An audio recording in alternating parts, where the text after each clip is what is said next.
نجران یمن کے ایک شہر کا نام ہے، یہاں کے لوگ عیسائی تھے۔ 9 ہجری میں رسول اللہ صلی اللہ علیہ وسلم نے اہل نجران کو اسلام کی دعوت دی تو 60 افراد پر مشتمل ایک وفد آپ صلی اللہ علیہ وسلم کی خدمت میں حاضر ہوا، جن میں شرحبیل بن وداع، عبداللہ، جبار بن قیس جیسے بڑے بڑے پادری تھے، اور قافلے کا امیر عبد مسیح عاقب تھا۔ انہوں نے حضرت عیسیٰ علیہ السلام کے بارے میں سوالات کیے، جن کے جواب میں اللہ تعالیٰ نے سورہ آل عمران کی ابتدائی 80 آیتیں نازل فرمائیں۔ ان آیات میں اللہ تعالیٰ کی طرف سے حضرت عیسیٰ علیہ السلام کی بغیر باپ کی پیدائش، ان کی نبوت و رسالت، مذہب اسلام کی سچائی اور یہود و نصارہ کے اعتراضات کا صاف صاف جواب دیا گیا، مگر انہوں نے ماننے سے انکار کر دیا۔ تو رسول اللہ صلی اللہ علیہ وسلم نے ان کو مباہلہ، یعنی جس فرقے کا عقیدہ باطل ہو اس پر اللہ کی لعنت اور ہلاکت کی دعا کرنے کی دعوت دی۔ حضور صلی اللہ علیہ وسلم حضرت حسن، حسین، حضرت علی اور فاطمہ رضی اللہ عنہما کو لے کر میدان میں آ گئے، مگر نجران کے پادریوں کو مباہلہ کرنے کی ہمت نہیں ہوئی۔ پھر آپ صلی اللہ علیہ وسلم نے فرمایا، اگر یہ لوگ مباہلہ کرتے تو پوری وادی آگ سے بھر جاتی اور تمام اہل نجران ہلاک ہو جاتے۔ اس کے بعد انہوں نے سالانہ جزیہ یعنی ٹیکس ادا کرنے پر صلح کر لی۔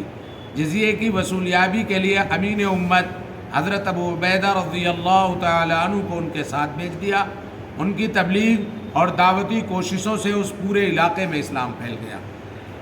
حضور اکرم صلی اللہ علیہ وسلم کا معجزہ، آگ کی روشنی کا تیز ہونا۔ حضرت عائشہ رضی اللہ تعالیٰ عنہ فرماتی ہیں کہ آپ صلی اللہ علیہ وسلم اندھیرے میں اس طرح دیکھتے تھے جس طرح روشنی اور اجالے میں دیکھتے تھے۔ ایک فرض کے بارے میں، دین میں نماز کی اہمیت۔ ایک شخص نے آپ صلی اللہ علیہ وسلم سے عرض کیا، اللہ کے رسول، اسلام میں اللہ کے نزدیک سب سے زیادہ پسندیدہ عمل کیا ہے؟ آپ صلی اللہ علیہ وسلم نے فرمایا، نماز کو اس کے وقت پر ادا کرنا، اور جو شخص نماز کو جان بوجھ کر چھوڑ دے اس کا کوئی دین نہیں ہے، اور نماز دین کا ستون ہے۔ ایک سنت کے بارے میں، بیمار پرسی کے وقت کی دعا۔ رسول اللہ صلی اللہ علیہ وسلم جب کسی بیمار کی عیادت کے لیے جاتے یا آپ کی خدمت میں بیمار کو حاضر کیا جاتا تو آپ صلی اللہ علیہ وسلم یہ دعا پڑھتے، اذهب البأس رب الناس اشفی وانت الشافی لا شفاء الا شفاؤک شفاء لا یغادر سقما۔ تمام لوگوں کے پروردگار، آپ تکلیف کو دور کر دیجئے، آپ شفا عطا فرمائیے، آپ کے سوا کوئی شفا دینے والا نہیں، ایسی شفا عطا فرمائیے جو بیماری کو نہ چھوڑے۔ ایک اہم عمل کی فضیلت، اللہ کے لیے اپنے بھائی کی زیارت کرنا۔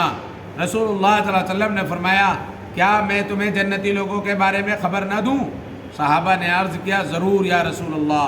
آپ صلی اللہ علیہ وسلم نے فرمایا، نبی جنتی ہے، صدیق جنتی ہے، اور وہ آدمی جنتی ہے جو صرف اللہ کی رضا کے لیے شہر کے دور دراز علاقے میں اپنے بھائی کی زیارت کے لیے جائے۔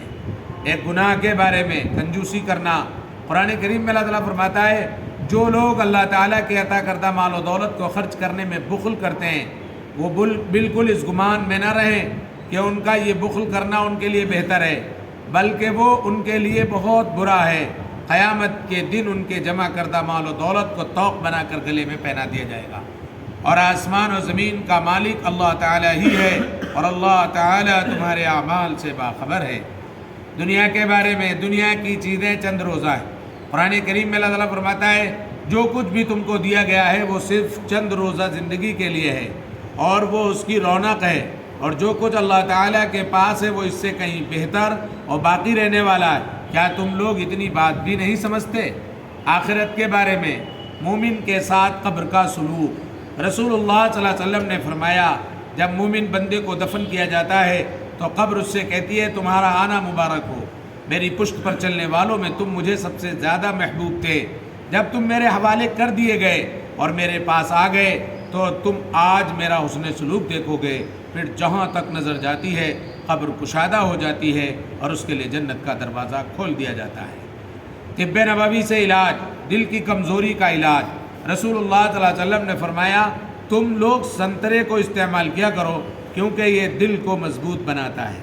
فائدہ، محدثین تحریر فرماتے ہیں کہ اس کا جوس پیٹ کی گندگی، قے اور متلی کو ختم کرتا ہے اور بھوک بڑھاتا ہے۔ نبی کریم صلی اللہ علیہ وسلم کی نصیحت، رسول اللہ صلی اللہ علیہ وسلم نے فرمایا تم اپنی طرف سے مجھے 6 چیزوں کی ضمانت دے دو، میں تمہیں جنت کی ضمانت دیتا ہوں۔